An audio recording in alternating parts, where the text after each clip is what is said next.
Hello বাবা Rocky. হ্যাঁ আম্মি জান বলেন। বলছি কালকে সোনালীকে ঢাকায় পাঠিয়ে দিও, অনেকদিন থেকে মেয়েটাকে দেখি না।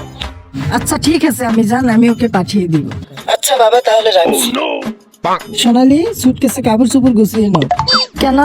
ঢাকায় যেতে হবে। আসো তোমায়।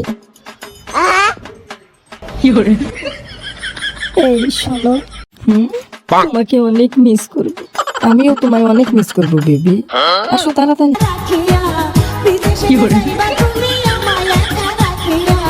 কেমন করে থাকবো এই বিদেশে কে যাচ্ছে? কেন তুমি? এদিকে শোনো,